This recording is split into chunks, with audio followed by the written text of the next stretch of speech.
Selamat malam, salam sejahtera bagi kita semua. Saya Muhammad Azhar Widatsyah dan pada kesempatan kali ini saya akan mempresentasikan mengenai analisis lingkungan eksternal pada perusahaan Visinema. Kita mulai dari latar belakangnya terlebih dahulu. Jadi perkembangan industri film di Indonesia kini semakin menjanjikan. Hal ini bisa dilihat dari perkembangan jumlah penonton, jumlah film beredar, jumlah film yang meraih box office, jumlah dan persebaran bioskop, lalu kualitas film kita yang semakin meningkat dan penghargaan internasional yang kita terima, lalu ada kemudahan pembiayaan film yang semakin mudah. Hal ini tentu saja tidak serta-merta menghilangkan hambatan-hambatan atau ancaman dalam industri, di mana hambatan atau ancaman dalam industri dirangkum dalam Five Forces Porter, di mana bisa dikatakan bahwa persaingan antar pelaku industri ini tinggi karena banyaknya pelaku industri di sesama industri film yang memiliki modal yang cukup besar. Lalu yang kedua, bargaining power of buyer juga cukup tinggi karena pembeli tidak memiliki hambatan tertentu untuk berpindah ke film produksi satu dan produksi yang lain. Lalu yang ketiga, bargaining power of supplier, yaitu tenaga kerja manusia atau sumber daya manusia juga moderate. Lalu kita mulai lagi dari trade of new entrants, di mana ini juga low karena barrier to entry dalam industri juga cukup tinggi. Lalu yang terakhir ada trade of substitute, barang substitusi, di mana ini cukup moderat karena meskipun industri tengah mengalami banyak barang substitusi, namun ternyata pasar penikmat film juga masih cukup banyak. Five Forces Porter ini tadi juga akan menjadi landasan penciptaan key success factor dalam industri, di mana telah dirumuskan ada 5 elemen. Yang pertama, integrate multi-channel marketing. Yang kedua, talent development, pengembangan talenta dalam perusahaan. Yang ketiga, networking, hubungan perusahaan dengan stakeholder yang lain. Yang keempat, story development, di mana pengembangan cerita untuk dikembangkan menjadi sebuah film itu juga ternyata penting dalam industri. Yang kelima, ada kritik serta opini masyarakat terkait film-film yang diproduksi itu sendiri. Nah, Visinema ini sendiri telah berdiri sejak tahun 2008 dan sejak kemunculannya telah memproduksi 13 film panjang dan 12 serial mini yang ditayangkan dalam berbagai kanal penayangan di Indonesia. Visinema sendiri mengedepankan proses pertumbuhan bakat-bakat muda melalui proses pencarian celah baru atau pasar baru dan kemungkinan-kemungkinan lain yang dikembangkan bersama dengan talenta ini dalam industri film Indonesia. Dalam perjalanannya, Visinema memiliki 2 sumber pendanaan utama. Yang pertama dari Ancora Capital, bentukan Gita Wirjawan, lalu ada dari GDB Venture, anak perusahaan Jarum Group yang berfokus pada industri digital. Nah, bisa dilihat jumlah penghargaan film-film yang telah diproduksi oleh Visinema cukup banyak. Lalu kita akan membahas faktor lingkungan eksternal, di mana lingkungan eksternalnya tadi dibahas dalam 8 aspek.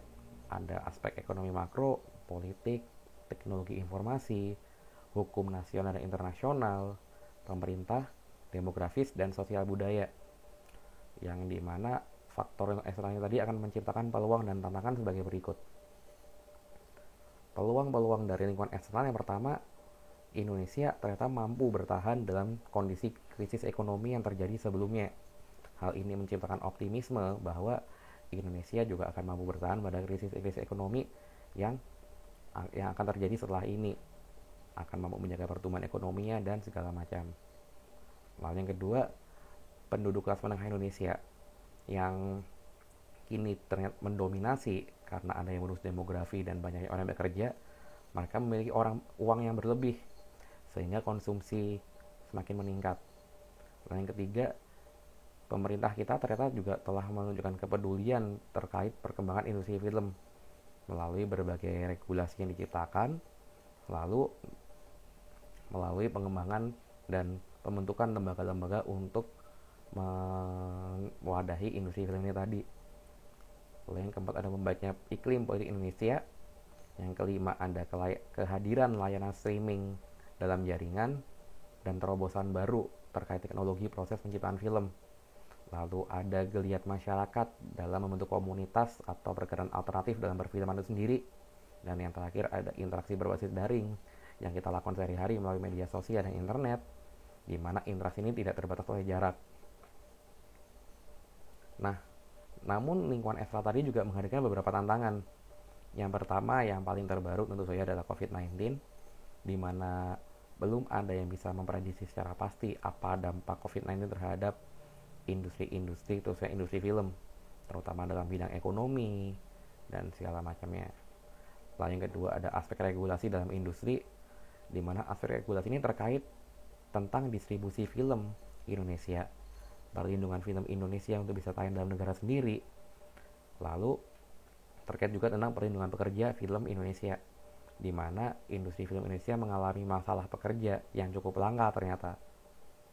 Lalu yang ketiga adalah lembaga sensor film, di mana lembaga ini seringkali memutuskan untuk mensensor sebuah film atau bahkan melarang penayangan film tertentu tanpa adanya aturan-aturan yang jelas, sehingga pengusaha atau pelaku industri film tidak dapat mengantisipasi hal tersebut. Yang pertama, yang kedua juga kreativitasnya dalam menciptakan film jadi terbatas karena ketiadaan aturan jelas untuk menjelaskan mana yang boleh dan mana yang tidak, seperti itu. Selanjutnya ada adanya barrier to entry yang tinggi dalam industri. Lalu yang kelima ada ulasan daring antar penonton, di mana apabila film ini dianggap cukup buruk di mata penonton, maka penyebaran berita tentang buruknya film ini akan sangat mudah menyebar karena ada media sosial seperti yang kita kenal sekarang. Nah, untuk bisa unggul dalam industri, tentunya perusahaan perlu menciptakan keunggulan kompetitif, di mana keunggulan kompetitif ini diciptakan berdasarkan kompetensi utama yang dimiliki perusahaan. Nah, kompetensi utama yang dimiliki Sinema adalah talent management mereka, lalu yang kedua organisasi mereka yang berbasis pada riset, dan yang ketiga kanal pemasaran mereka yang sangat luas, tidak hanya di internet, cuma melalui event juga, melalui direct selling terkadang, dan lain sebagainya. Dan yang keempat ada hubungan baik Visinema dengan stakeholder dalam industri, dan yang kelima brand image Visinema yang telah terkenal memiliki kualitas yang cukup baik dalam film-filmnya. Keunggulan kompetitif ini dirumuskan berdasarkan kompetensi utama yang tadi telah disebutkan, di mana akhirnya dipilih keunggulan kompetitif yang cocok untuk Visinema adalah broad differentiation strategi, di mana dia berfokus pada diferensiasi untuk diberikan pada konsumen. Dengan pertimbangan kompetensi inti Visinema memungkinkan mereka untuk menciptakan diferensiasi film yang menciptakan minat di pasar. Lalu yang kedua, biaya produksi film juga cukup sulit untuk diminimalisir karena dia sangat bergantung pada lingkungan eksternal yang menyelimuti industri.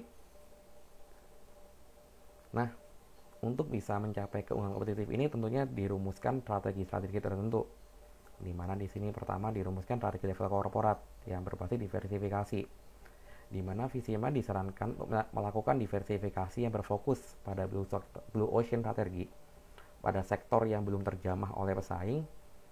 Lalu industri-industri ini, unit bisnis baru ini dimanfaatkan untuk menjadi supporting sektor Visinema, di mana untuk langkah awal tentunya adalah langkah yang cukup baik karena unit bisnis yang baru ini bisa mendukung unit bisnis utama Visinema, yaitu produksi film dalam menciptakan film itu sendiri.